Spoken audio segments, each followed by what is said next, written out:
In my last video, I talked about the white paper, the immigration white paper published on the 12th of May. I gave an overview of those proposals and what has happened since then in terms of the recent statement of change and, of course, the changes that have now been implemented.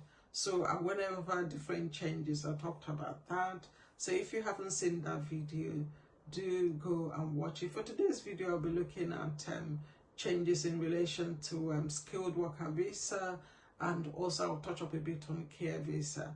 So that being said, before we move any further, just to say that this video, as always, a disclaimer, contains information only and it does in no way represent legal advice, whilst every effort has been made to ensure that you get accurate information.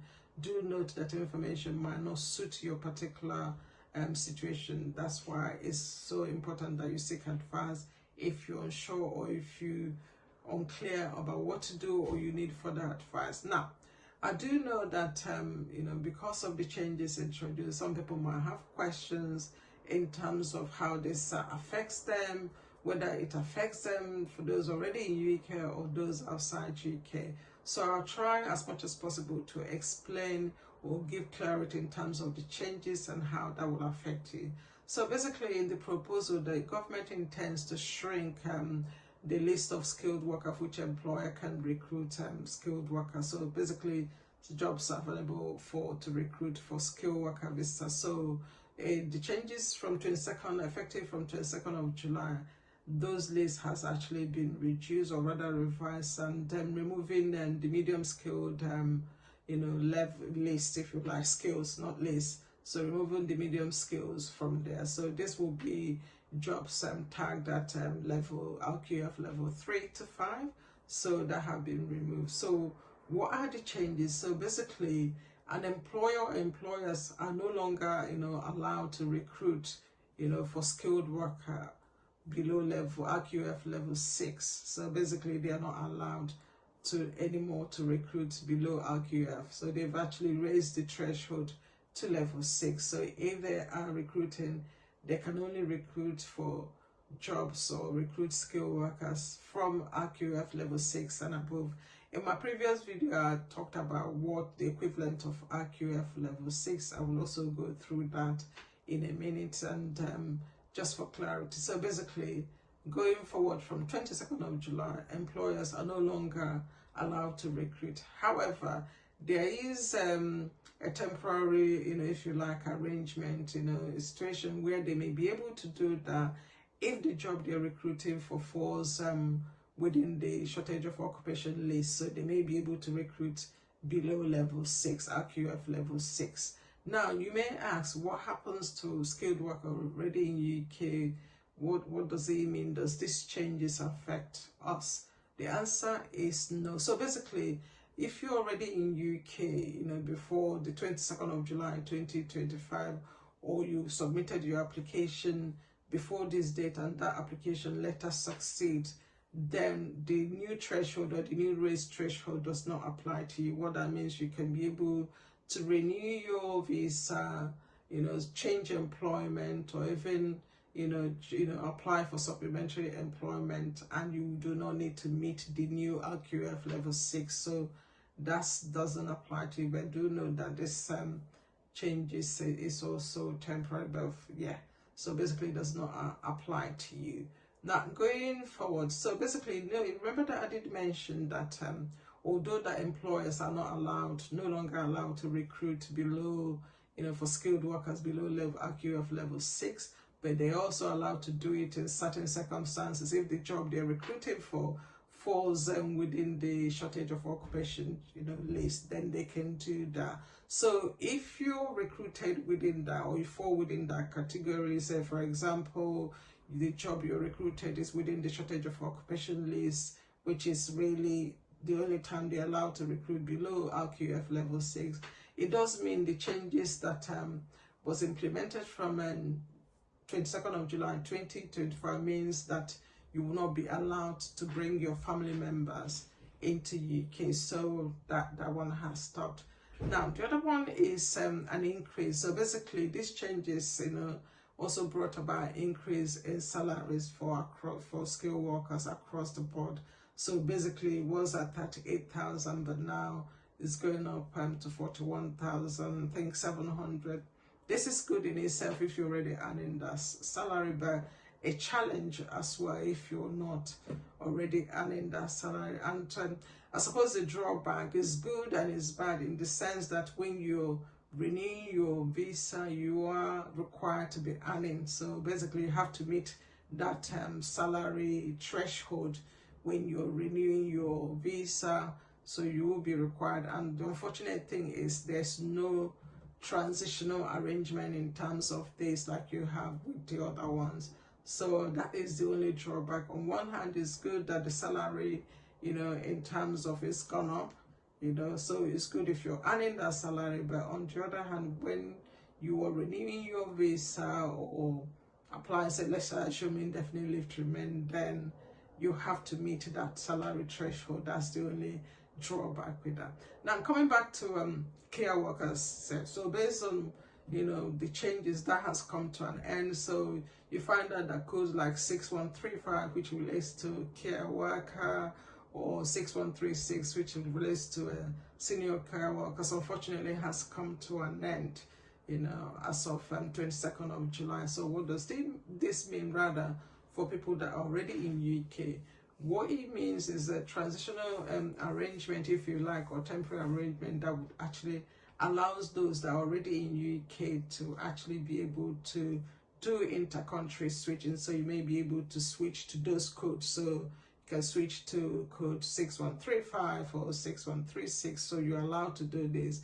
This is provided though that you've worked for that employer, or the employer sponsoring you for 3 months. So this is a temporary arrangement and would expire, I think, on the 22nd of July 2023. So you have to that time to do that. So basically these are the key changes in terms of skilled worker or care visas, which has come to an end.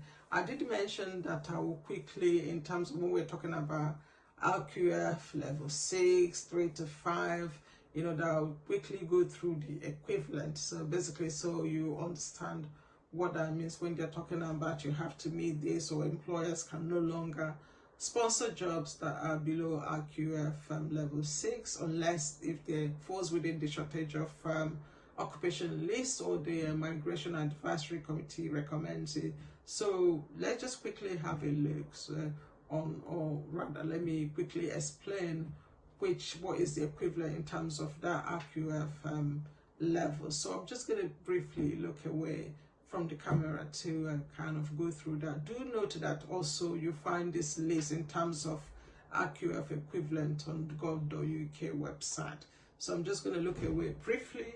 I will be looking back to the camera as well. So in terms of RQF levels, so I'm just going to quickly look at the level 3. So level 3 will be things like A level. So in terms of what I've said, access to higher education, AS level, level 3 award, you know, it goes on, you know, level 3 NVQ. So those are the kind of equivalent levels in terms of RQF level 3. If you're looking at, you know, the levels, do note that when it comes to this RQF, it's not based on a person's qualification, it's just the levels that the government has kind of categorized jobs into. So basically this is it. So when the changes or the raised threshold in terms of RQF level 6, so what that means is that the equivalent of that, they're saying the government can only recruit, not the government, rather the employer,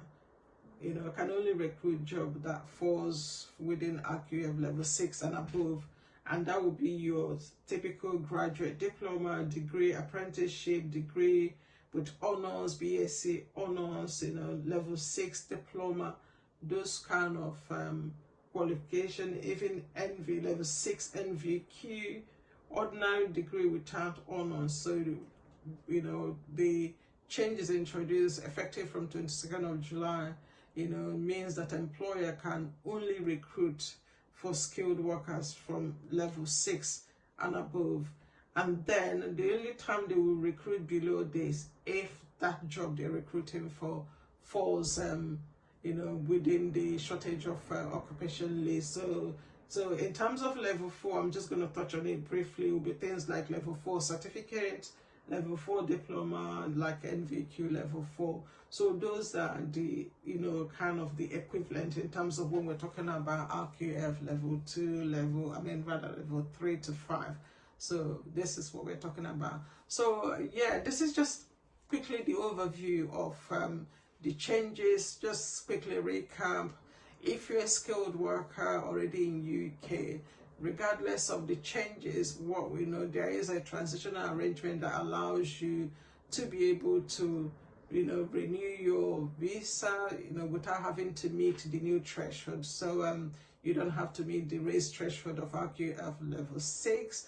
And also, if you already submitted your application before the 22nd of July 2025, and that application letter succeed, you are also not subject to the changes. So also, if you're a care worker, even though this particular route has come to an end, but you're in UK, you can be able to switch, inter-country switch, so provided one that you've worked for your employer within 3 months, you may be able to switch. However, this arrangement is only available till the 22nd of July 2028. Then it will come to an end. So I did talk about if you're a skilled worker, then that were recruited below RQF level 6, because your job falls within the shortage of occupation list. Then the changes introduced from 22nd of July means you will not be able to bring family members into UK like dependents. And of course, I did mention about the salary increase, so which is a good thing. But at the same time, what it means is that when you're due to renew your visa, you'll be required to be earning at that threshold. Rather, it is a requirement, and unfortunately, there's no transitional arrangement for that one. I hope this video had in some way clarified any questions you may have. Thank you for stopping by. If you like this kind of content, do consider subscribing and share to other people so that may have questions. Thank you. Bye-bye.